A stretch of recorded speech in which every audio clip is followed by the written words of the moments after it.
Hello everyone, I am Kiran. Welcome back to my channel LNMU commerce.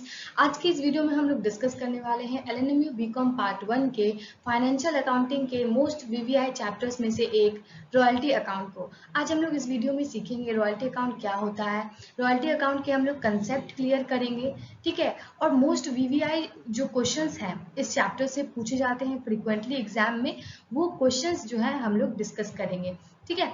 आगे बढ़ने से पहले मैं बता दूं, अगर आप हमारे चैनल पे नए हैं तो हमारे चैनल को प्लीज प्लीज प्लीज सब्सक्राइब करें और बेल नोटिफिकेशन ऑन कर दें ताकि सारे नए वीडियोस की नोटिफिकेशन आपको मिलती रहे। मैंने already financial accounting BCom part 1 के फाइनेंशियल अकाउंटिंग के जो मोस्ट वीवीआई चैप्टर्स के लिस्ट हैं उसकी वीडियो मैंने ऑलरेडी डाल चुकी हूँ। अगर आप हमारे चैनल पे नए हैं तो हमारे पिछले वीडियो को जाके देख सकते हैं। चलिए आगे बढ़ते हैं। रॉयल्टी अकाउंट्स, पहले हमें ये समझना होगा कि रॉयल्टी अकाउंट्स होता क्या है। उससे पहले हम लोग को समझना होगा रॉयल्टी का डेफिनेशन, ठीक है। रॉयल्टी क्या होता है तो बहुत ही सिंपल लैंग्वेज में हम लोग को समझना है। बुक्स में आपको बहुत सारे डेफिनेशंस मिल जाएंगे, बहुत सारे स्कॉलर्स के बहुत सारे डेफिनेशंस आपको मिल जाएंगे, पर आपको उतने सारे डेफिनेशंस को ध्यान में नहीं रखना है। बहुत सारे आपको डेफिनेशंस मिल जाएंगे, ठीक है। मैंने कोई नॉर्मल सी जो है फाइनेंशियल अकाउंटिंग की बुक प्रिफर की है। आप कोई भी बुक प्रिफर कर सकते हैं, जरूरी नहीं है चैप्टर्स सेम होने चाहिए रॉयल्टी अकाउंट्स, ठीक है। ठीक है, चैप्टर्स सेम होने चाहिए। बुक जरूरी नहीं है कि कोई पर्टिकुलर बुक आप प्रेफर करें, कोई भी बुक चल सकता है, ठीक है। क्योंकि कॉन्सेप्ट तो हर चैप्टर्स में एक ही होता है ना। रॉयल्टी अकाउंट आप कोई भी बुक से पढ़ें, कंसेप्ट तो एक ही है, ठीक है। चलिए हम लोग स्टार्ट करते हैं। Royalty is the remuneration payable to person in respect of use of an asset, ठीक है। आपने किसी पर्सन से उसकी कुछ एसेट लिए यूज करने के लिए और उसके बदले आप उसको कुछ अमाउंट पे करते हैं एज अ रेंट, तो उसे हम लोग कहते हैं रॉयल्टी। आप एक एग्जांपल ले सकते हैं, बहुत अच्छा एग्जांपल जो बहुत ही सूटेबल है। जैसे कि ए के पास बहुत बड़ा लैंड है, पर उसे लैंड का कोई काम नहीं है, उसका लैंड जो है यूजलेस पड़ा हुआ है। बी एक फार्मर है, बस उसके पास लैंड नहीं है क्रॉप्स उगाने के लिए, ठीक है। तो उसने जो है ए को अप्रोच किया, ए को कहा कि मुझे आपके लैंड रेंट पर चाहिए, उसके बदले मैं आपको कुछ जो है पैसे जो है मंथली पे कर दूंगा, ठीक है। तो ए ने अपना लैंड जो है, अपना एसेट, लैंड क्या है, एसेट है, उसने अपना जो एसेट है लैंड है वो बी को जो है लीज पर, रेंट पर दे दिया, ठीक है। बी जो है वो हर मंथ जो है एज अ रेंट, है ना, कुछ रॉयल्टी अमाउंट, ठीक है। रॉयल्टी का मतलब रेंट ही होता है, ठीक है। तो कुछ अमाउंट जो है वो पे करता है ए को, ठीक है, एज अ रेंट, या कह सकते हैं आप रॉयल्टी, क्योंकि ये रॉयल्टी अकाउंट्स है तो हम लोग रेंट को यहाँ रॉयल्टी के तौर पर समझेंगे, ठीक है।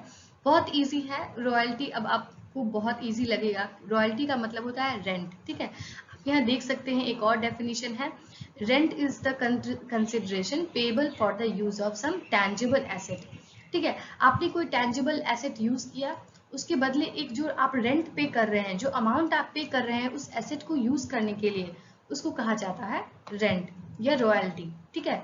इस चैप्टर में आप दो टाइप्स के रॉयल्टी पढ़ेंगे। एक होता है मिनिमम रेंट। मान लीजिए ए जो लैंडलॉर्ड है, जिसका जमीन था, जिसने बी को अपना लैंड रेंट पे दिया, वो एक मिनिमम अमाउंट फिक्स कर देता है कि आपको इतना रुपया, जैसे 10,000 रुपीज हर मंथ आपको मुझे देना होगा एज अ रेंट, ठीक है। तो वो हो गया विथ मिनिमम रेंट, ये वाला विथ मिनिमम रेंट, ठीक है। और उसने कोई फिक्स नहीं किया हुआ है, उसने कहा है कि जितना आपको प्रॉफिट होता है उसमें से इतना परसेंट मैं जो है मिनिमम रेंट ले लूंगा, या एक पर्टिकुलर अमाउंट जो है, जरूरी नहीं है कि वो फिक्स अमाउंट है, वो कोई भी अमाउंट हो सकता है, तो वो हो सकता है विदाउट मिनिमम रेंट वाला, ठीक है। नेक्स्ट हम लोग देखते हैं, अब रॉयल्टी आप समझ ही गए होंगे कि रॉयल्टी अकाउंट क्या होता है। Royalty is the remuneration payable to the person with respect to the use of asset, ठीक है। तो ये हो गया आपका रॉयल्टी अकाउंट का डेफिनेशन। आप डेफिनेशन याद कर सकते हैं, कोई भी डेफिनेशन ले सकते हैं, जरूरी नहीं है, ठीक है। एक बहुत ही इंपॉर्टेंट वीवीआई थ्योरी क्वेश्चन यहाँ से आ जाता है कि what is royalty account and explain it, ठीक है। पूरा इसको आपको डिटेल में एक्सप्लेन करना होगा, तो आप ये आप एज अ नोट्स आप ले सकते हैं। नेक्स्ट हम लोग आगे, नेक्स्ट टॉपिक है शॉर्ट वर्किंग, ठीक है। शॉर्ट वर्किंग्स मतलब क्या होता है, तो शॉर्ट वर्किंग को समझने के लिए आप एक डेफिनेशन ले सकते हैं, excess of minimum rent over royalty is called short working. तो अब मिनिमम रेंट क्या होता है आपको वो समझना होगा।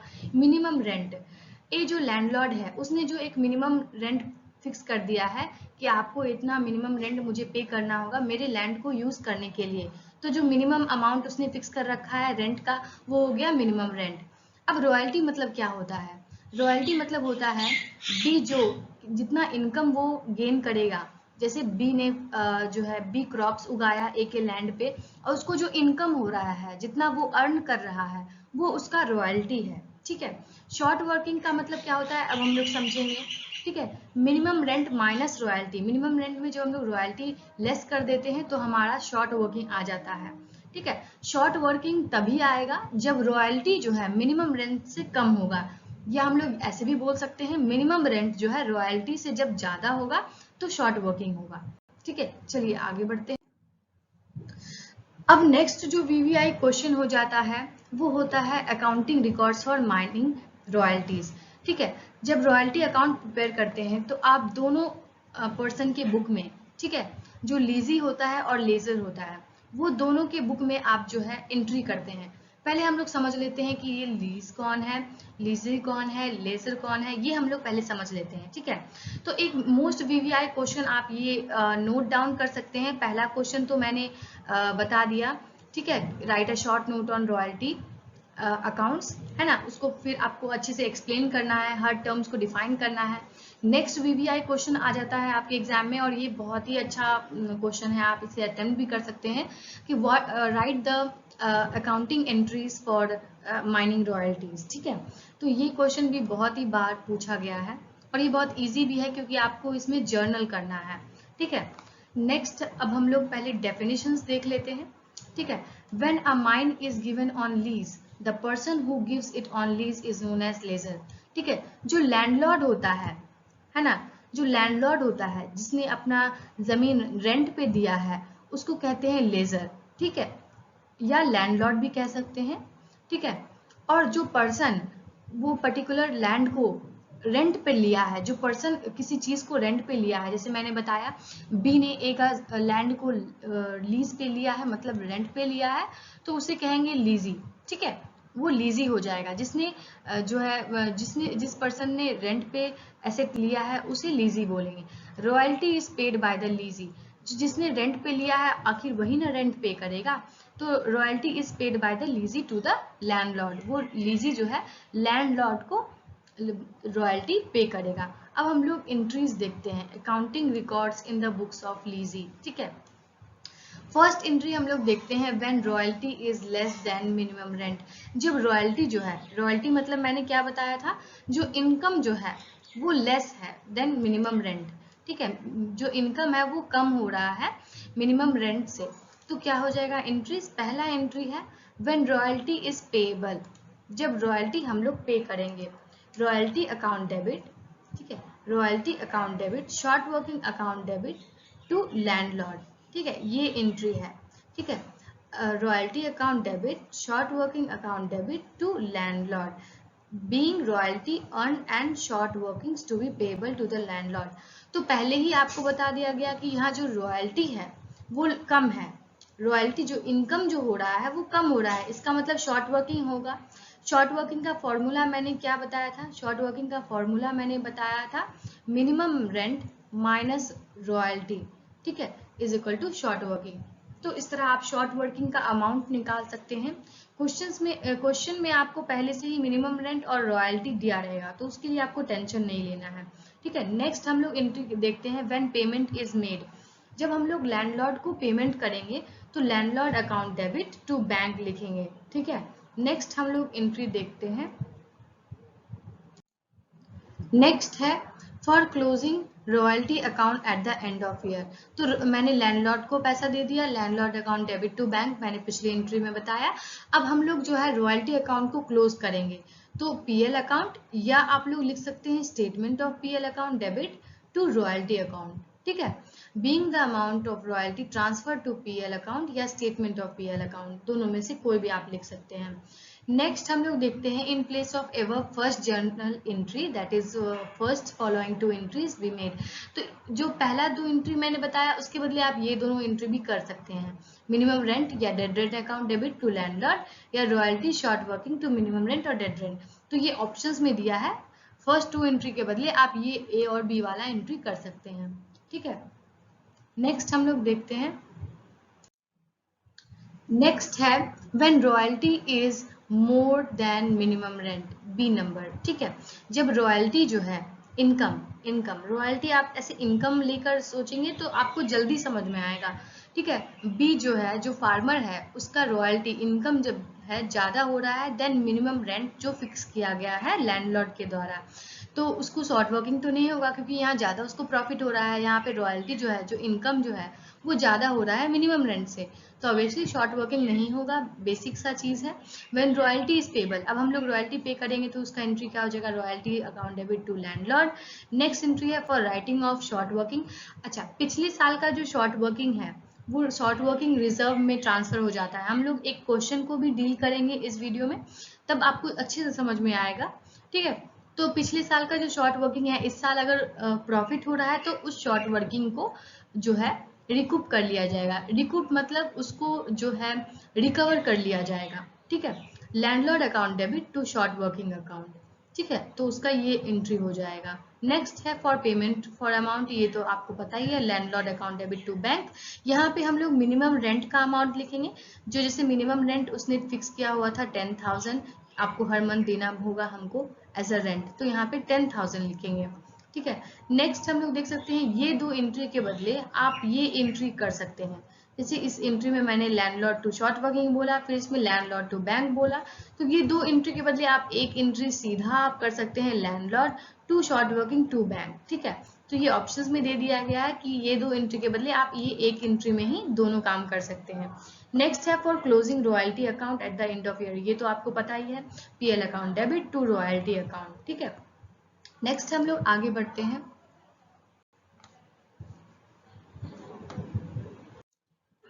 नेक्स्ट है जब रॉयल्टी जो है मिनिमम रेंट से इक्वल होगा, when royalty is equal to minimum rent, तो क्या एंट्री हो जाएगा, व्हेन रॉयल्टी इज पेएबल। जब हम लोग रॉयल्टी पे, यहाँ पे रॉयल्टी और मिनिमम रेंट दोनों इक्वल हो रहा है, मतलब यहाँ ना प्रॉफिट हो रहा है ना लॉस हो रहा है, ठीक है। जैसे 10,000 उसने मिनिमम रेंट फिक्स किया था और यहाँ रॉयल्टी भी उसे 10,000 ही आ रहा है फार्मर को, तो पहला एंट्री है royalty to landlord, royalty earn and payable to landlord, ठीक है। नेक्स्ट एंट्री है व्हेन पेमेंट इज मेड, जब पेमेंट किया जाएगा, landlord account debit to bank, ये एंट्री तो आपको पता ही है। और फिर लास्ट में जो हम लोग रॉयल्टी अकाउंट क्लोज करते हैं, स्टेटमेंट ऑफ पीएल या PL account debit to royalty account, ये भी क्लियर है। तो वो पूरा जर्नल एंट्रीज आप कर दें, ये जर्नल एंट्री आप रिवाइज कर सकते हैं, आप 2-3 बार अगर आप इसे लिख लेते हैं तो आपको ऑटोमेटिकली याद हो जाएगा, और समझ के लिखेंगे तो आपको 1-2 बार में ही याद हो जाएगा, ज़्यादा इससे नहीं जो है एग्जैगरेट करना है। नेक्स्ट हम लोग आगे बढ़ते हैं। ये एक क्वेश्चन मैंने ले लिया है ताकि आपको अच्छे से समझ में आए, ठीक है, ठीक है। इस क्वेश्चन में ये आउटपुट आपको क्वेश्चन में ही दे दिया गया है, यहाँ पे आप देख सकते हैं ये टन में आउटपुट दिया हुआ है, हर साल का आउटपुट, यहाँ डेट भी दिया है 2014-15 का 30,000 है ये वो। तो पहले इस तरह से हम लोग एक एनालिटिकल टेबल बना लेंगे, ठीक है, ईयर लिखेंगे जितना ईयर तक का दिया हुआ है, फिर जो जो आउटपुट दिया है वो हम लोग सारा लिख लेंगे। फिर रॉयल्टी यहाँ पे कह रहा है 50 पैसे है, 50 पैसे पर टन है, तो हमें क्या करना है, 2,000 को 50/100, 1 पैसे में 1 रुपीज़ में 100 पैसे होता है, तो 50 पैसे का हो जाएगा 50/100, ठीक है। या आप सिंपली इसको कह सकते हैं कि आप 2 से डिवाइड कर दे इस सारे को, ठीक है। नेक्स्ट, तो ये आप जब इंटू 50/100 करेंगे तो आपको ये अमाउंट आ जाएगा रॉयल्टी, ठीक है। रॉयल्टी कैसे निकालना है आपको ध्यान रखना है, यहाँ पे 50 पैसे पर टन दिया है या 100 पैसे पर टन दिया है या 1 रुपी पर टन दिया है, ये आपको यहाँ पे देखना है, फिर उसे जो आउटपुट है उससे आपको मल्टीप्लाई कर देना है, ठीक है। नेक्स्ट है minimum rent, minimum rent fix रहता है हर साल का, या अकॉर्डिंग टू द क्वेश्चन आप देख सकते हैं, यहाँ पे देख सकते हैं मिनिमम रेंट जो है 10,000 पर एनम फिक्स किया गया है, तो ये सारे 10,000 हम लोग लिखते हैं। फिर शॉर्ट वर्किंग कैसे आया, यहाँ पे रॉयल्टी 1,000 है, मिनिमम रेंट 10,000 है, तो 9,000 इसको कम आया, तो 9,000 जो है ये शॉर्ट वर्किंग हो जाएगा। नेक्स्ट हम लोग देखते हैं अमाउंट पेड टू लैंडलॉर्ड, इसमें तो 10,000 ही सब चाहे प्रॉफिट हो रहा है चाहे लॉस हो रहा है, आपको लैंडलॉर्ड को इतना ही अमाउंट पे करना है हर साल। लास्ट ईयर का हम लोग देखते हैं, लास्ट ईयर में रॉयल्टी ज़्यादा आ रहा है इसीलिए उसने टोटल अमाउंट पे कर दिया, और कोई शॉर्ट वर्किंग भी नहीं था इसीलिए टोटल अमाउंट यहाँ पे कर दिया गया। और फिर यह है अनरिकूप शॉर्ट वर्किंग है, जो शॉर्ट वर्किंग उसने नहीं रिकवर कर पाया वो इसने पीएल अकाउंट में डाल दिया है। तो इस तरह आप न्यूमेरिकल क्वेश्चन भी बना सकते हैं और उसका जर्नल भी करना है। हम लोग जर्नल देखते हैं आगे के वीडियो में। आप देख सकते हैं यहाँ जो जो जर्नल मैंने बताया, पहला शॉर्ट वर्किंग हुआ तो royalty short working to landlord, फिर लैंडलॉर्ड को पेमेंट कर रहा है तो लैंडलॉर्ड टू बैंक, फिर statement of PL to royalty, royalty account close करने के लिए at the end of the year, फिर नेक्स्ट ईयर का हम लोग फिर से एंट्री करेंगे। ठीक है, तो जितने साल का है उतने साल का हम लोग एंट्री करेंगे हर बार। ठीक है, तो ये आपका जर्नल एंट्री हो जाएगा न्यूमेरिकल के साथ। नेक्स्ट हम लोग देखते हैं, ये सारा जर्नल है। जर्नल के बाद अगर क्वेश्चन में दिया गया है कि आपको लेजर भी करना है तो आप लेजर भी कर सकते हैं। न्यूमेरिकल क्वेश्चन ज़्यादा टफ वाला नहीं आता है एग्जाम में, normal easy and moderate level तक का आता है, ज़्यादा टफ आपको नहीं प्रैक्टिस करना है। आप अगर एक्सरसाइज के 1 to 10 क्वेश्चन भी सॉल्व कर लेते हैं तो आपके एग्जाम्स अच्छे से हो जाएंगे। ठीक है, अगर आपको ये वीडियो पसंद आया है तो इस वीडियो को लाइक करें, और अगर आप हमारे चैनल पर नए हैं और फर्स्ट टाइम इस वीडियो को देख रहे हैं तो हमारे चैनल को सब्सक्राइब करें और बेल नोटिफिकेशन ऑन कर दें ताकि सारे नए वीडियोस की नोटिफिकेशन आपको मिलती रहे। Thanks for watching.